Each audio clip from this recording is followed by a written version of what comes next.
Good morning all of you. ज्ञान सागर civil academy में आप सबका स्वागत है। आज की इस क्लास में हम यूपी पीसीएस के प्री जो एग्ज़ाम अभी होने वाले हैं 2025 यूपी पीसीएस प्री एग्ज़ाम 2025 का जो भी प्री होने वाला है उसके संदर्भ में कुछ बातें करेंगे। हमारे जो मित्र सामने बैठे हुए हैं उनसे मैं ये जानना चाहूँगा कि आपको जो समस्याएं आती हैं यानी एग्जाम हॉल में पेपर को सॉल्व करने से रिलेटेड उसके बारे में जो भी आपके दिमाग में मन में क्वेश्चंस हो तो आप लोग पूछ सकते हैं और हम एक एक कर करके बातें करेंगे। तो देखिए इसमें सबको पता है कि दो पेपर होता है जीएस का फर्स्ट मीटिंग में और एक होता है आपका सीसेट का जो कि दोपहर के बाद सेकंड मीटिंग में होता है। तो ज़्यादा बेहतर होता है कि अगर हम लोग सीसेट के बारे में बातें कर लेते पहले तो मान लेते हैं कि हम सीसेट के बारे में बातें करें। देखिए ऐसा होता है कि जीएस और सीसेट के बीच में 2.5 से 3 घंटे का एक इंटरवल होता है। तो ये बहुत ट्रिकी होता है। इस इंटरवल को कैसे शॉर्ट आउट करें? फर्स्ट चीज़ तो ये है कि पहले पेपर और दूसरे पेपर के बीच में जो टाइम मिला उसमें हम पेपर को मिलाए ना। जो जीएस का पेपर हुआ हम उसको मिलाए ना किसी से बातें करें कि हमने ये सॉल्व किया था, इसका क्या आंसर होगा, उसका आंसर क्या होगा। एक पॉइंट। अगला पॉइंट क्या है कि हम को बहुत ज्यादा भूख लग जाती है।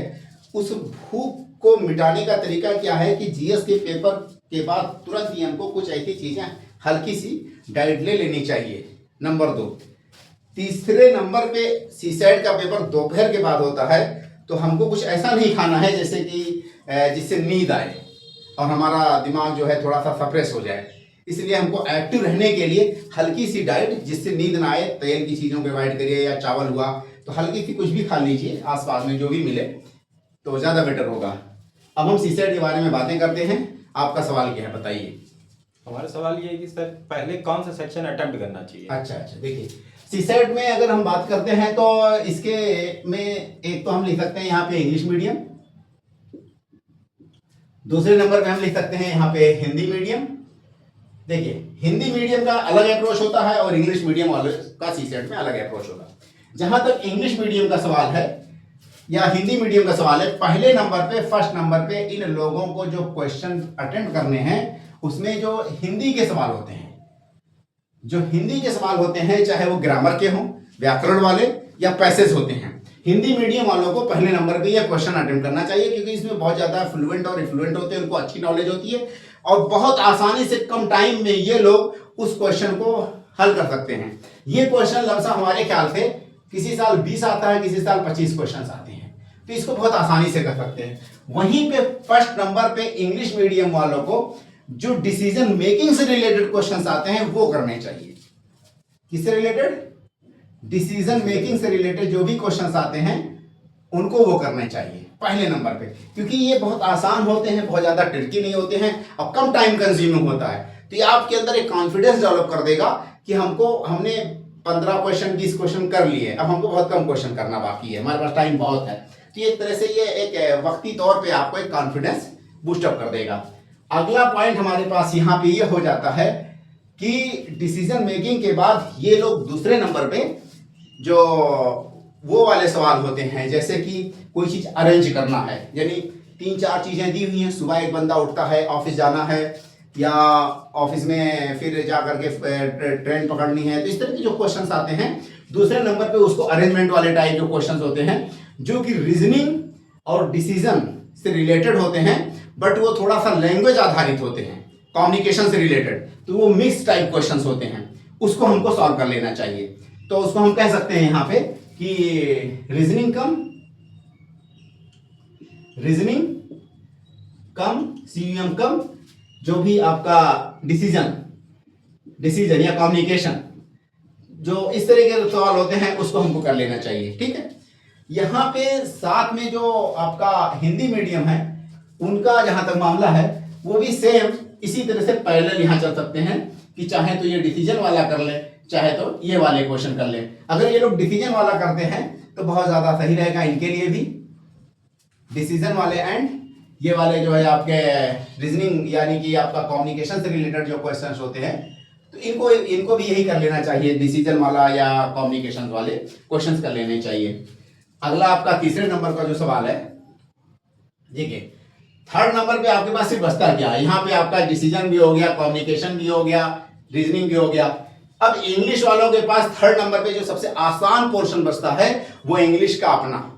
इंग्लिश में दो तरह के क्वेश्चंस होते हैं, एक तो ग्रामर से रिलेटेड होता है जिसमें कि नरेशन यानी कि direct, indirect, active, passive, UP के एकदम पेट क्वेश्चंस हैं कि आपको एक्टिव पैसिव पढ़ करके ही जाना है, आपको नरेशन पढ़ करके ही जाना है। Is, am, are, should, shall, could, can, may, might का यूज कहां होता है, ये बेसिक चीज है, यूपी के एकदम पेट क्वेश्चंस हैं, उसको आपको करना है।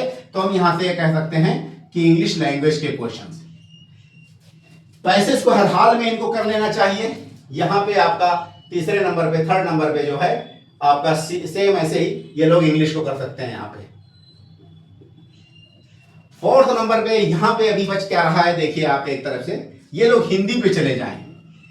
हिंदी का यहां तक सवाल है तो इंग्लिश मीडियम वालों की हिंदी कमजोर होती है, आपको मेहनत करने की जरूरत ही नहीं कि चले ग्रामर को रटना है, क्योंकि टाइम बहुत कम होता है। ग्रामर को नॉर्मल दिनों में भी नहीं रटा जा सकता, तो बेटर यह है कि फाइनली और ओनली हिंदी के जो पैसेज हैं उस पैसेज को आसानी से कर लें। 4 से 5 क्वेश्चन होते हैं वो आप अपना अपग्रेड कर सकते हैं। यहाँ पे 4 से 5 क्वेश्चन अगर आप यहां कर लेते हैं तो आपका ऑटोमेटिक अपग्रेड हो जाएगा सी सेट में। अगला पॉइंट यहां पे हम देख लेते हैं भाई साहब, देखिए फोर्थ नंबर पे जो आपका हिंदी वाला है, तो ये देखिए हिंदी वाले लीड ले रहे हैं क्योंकि ये इनके लिए बहुत आसान हो जाता है। 20 से 25 क्वेश्चन जो हिंदी की लैंग्वेज जो पहले ही इनको मिल गए। नेक्स्ट पॉइंट आपका यहां पे 5वें नंबर पे क्या आता है, आपका रीजनिंग आएगा, ये एनालिटिकल एबिलिटी। जो रीजनिंग एनालिटिकल एबिलिटी आपको एकदम लास्ट में ले जाना है। उसके बाद फिर ऐसे ही 5th नंबर पे आपका यहां पे हम कह सकते हैं कि रीजनिंग के जो क्वेश्चंस हैं वो आपको करने हैं 5th नंबर पे। 6th नंबर पे देखिए यहां पे सेम ऐसे ही लास्ट में आपको मैथ टच करना है, क्योंकि आप अगर टाइम बचा ले जाते हैं तो मैथ में आसानी से सॉल्व कर सकते हैं। ऐसे ही इन लोगों को लास्ट में क्या है, मैथ लेकर के जाना है। अच्छा एक पॉइंट, जो बंदा एसएससी की तैयारी करता है, जो वनडे एग्जाम की तैयारी करता है, रेलवे की तैयारी करता है, जिसके मैथ और रीजनिंग बहुत ज्यादा स्ट्रांग होते हैं, उन लोगों को पहले नंबर पे रीजनिंग और मैथ के क्वेश्चन करने हैं। कहने का तात्पर्य कि जो आपका पोर्शन बहुत ज्यादा स्ट्रांग है, हमेशा आपको वही पोर्शन पहले नंबर पे अटेम्प्ट लेना है सी सेट में। अगला पॉइंट, ये सीक्वेंस उन लोगों की होगी जो प्रॉपर यूपी पीसीएस की तैयारी करते हैं या यूपीएससी की तैयारी करते हैं। उनका सी सेट बहुत ज्यादा मजबूत नहीं है क्योंकि उसको टाइम नहीं दे पाए, बट उनको लैंग्वेज को समझने में, कम्युनिकेशन में, जनरल एक थिंकिंग से, मतलब कि क्वेश्चन पढ़ करके समझ सकते हैं कि इसका आंसर क्या होगा गेस करके, उनके लिए फार्मूला है। बट वनडे एग्जामिनर जो कि एसएससी की तैयारी करते हैं, बैंकिंग की तैयारी करते हैं, वो यहां से शुरुआत करेंगे। ठीक है, सेम ऐसे हिंदी वाले केस में भी वनडे एग्जाम वाले यहां से शुरुआत करेंगे। मैथ कर लें या रीजनिंग कर लें, रीजनिंग कर लें उसके बाद मैथ कर लें, उसके बाद इधर चले जाएं हिंदी। ठीक है, अगला पॉइंट, कितना आपका सवाल ये हो सकता है, जहां तक मेरा मानना है मान्यवर कि कितने सवाल आपको इसमें करने ही चाहिए। देखिए 33% आपके क्वेश्चन सही होने चाहिए, तो ये तो बॉर्डर लाइन है। इसका मतलब ये आपको हर हालत में 40% यानी कि आउट ऑफ 100 क्वेश्चन आपको 40 क्वेश्चन हर हालत में सही कर लेना है। 40 क्वेश्चन अगर आपको सही करना है तो उस 40 क्वेश्चन को सही करने के लिए आपको कम से कम इतना अटेम्प्ट करिए कि काट पीट करके 40 प्लस हो जाए। इसका मतलब यह है कि 60 क्वेश्चंस अगर आप से लेकर के 65 क्वेश्चन को, यहां क्वालिटी पे ध्यान देना रहेगा आपको, क्योंकि ये पासिंग मार्क है। सारे 100 के 100 अटेम्प्ट कर लेना कोई कमाल की बात नहीं है, क्योंकि स्कोर आपको यहां पे हासिल नहीं करना है। आपको हर हालत में 40 या 40 से ज्यादा ले आना है हर हालत में। उसके लिए आप अगर 60 to 65 क्वेश्चन अटेम्प्ट कर लेते हैं और रुक रुक करके टाइम दे लेते हैं, एक बार क्वेश्चन को पढ़िए, करते चले जाइए। जो नहीं आप कर पाए थे उस पर एक स्पेसिफिक मार्क लगा दीजिए कि हमने ये क्वेश्चन छोड़ दिया है। उसको सेकंड रीडिंग में चलाएंगे। सेकंड रीडिंग में फिर उन क्वेश्चन को कर दीजिए। थर्ड रीडिंग में बाकी जो छूट रहा है उसको कर दीजिए। ऐसे इसमें आपको 60 to 75 क्वेश्चन अगर आप कर लेते हैं तो इसका मतलब आपका ये सीसेट डन है। आप अगर बहुत कम क्वेश्चन करते हैं, जैसे 40 ही कर लेते हैं, तो समझ लीजिए आप बाहर हो जाएंगे। ज्यादा क्वेश्चन कर जाएंगे तो भी ज्यादा चांसेस बन जाते हैं गलत होने के। इसलिए 70 या उसके बाद हरगिज मत जाइए। ये 60 to 65 आपका यार्ड माइल है, इसी में इतने ही क्वेश्चन में आपको सॉल्व कर देना है। जी क्या सवाल है सर आपका, बताइए। हमें ये पूछना है कि किस सेक्शन को कितना टाइम दिया जाए। अच्छा हाँ, देखिए ये बहुत एप्रोप्रिएट सवाल है। ये जो मैथ और रीजनिंग के सेक्शंस हैं वो बहुत ज्यादा टाइम टेकन है। आप कोशिश ये करिए कि इन वाले सेक्शंस में फास्ट रीडिंग मारिए, बहुत फास्ट चलिए।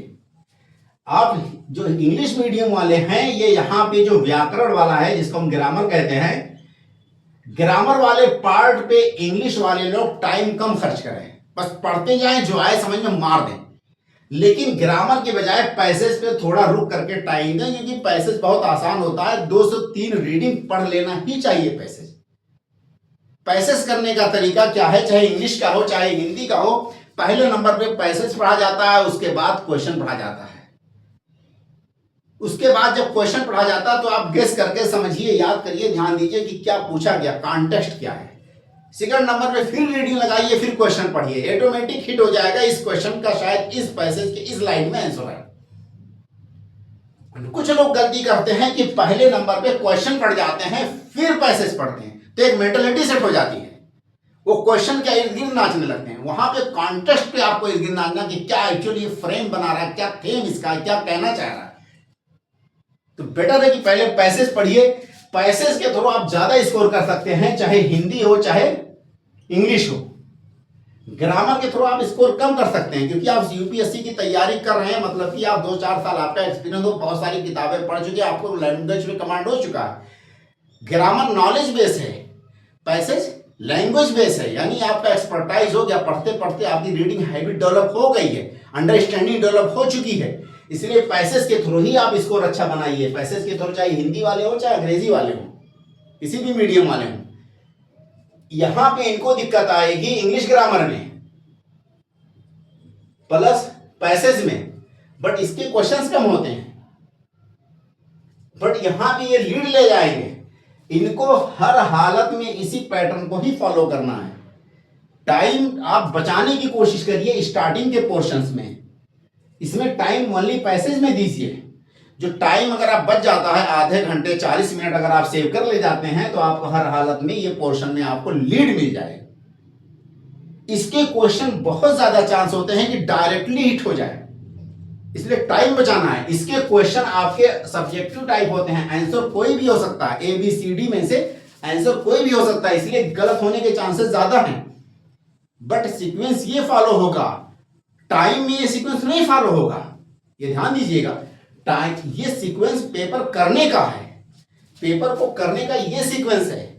टाइम का सीक्वेंस क्या है कि ओबीएस, रीजनिंग और मैथ को ज्यादा टाइम दिया जाता है, बट आप जब दे पाएंगे जब इस पोर्शन में से आप आसानी से टाइम बचा लें। तो आपको यहाँ टाइम की कटौती करना है, फास्ट रीडिंग लगाना है, फास्ट क्वेश्चन करना है, और उस टाइम को ले जा करके, क्योंकि इसमें एक्यूरेसी मैटर करता है। सेम ऐसे यहाँ पे भी फार्मूला अप्लाई होगा। जो मैथ और रीजनिंग के क्वेश्चंस हैं उसको टाइम ज्यादा देने की कोशिश करिए, और उसको देने के लिए पहले हिंदी मीडियम वाला हिंदी में टाइम बचा ले अपना। 20 क्वेश्चन है, वो बहुत आसानी से 15 मिनट में 10 मिनट में क्वेश्चंस को निपटा सकता है। मुझे लगता है और कोई सवाल हो तो बताइए आप इससे रिलेटेड। नहीं सर, इसमें तो अब ठीक है, इतना हो जाएगा।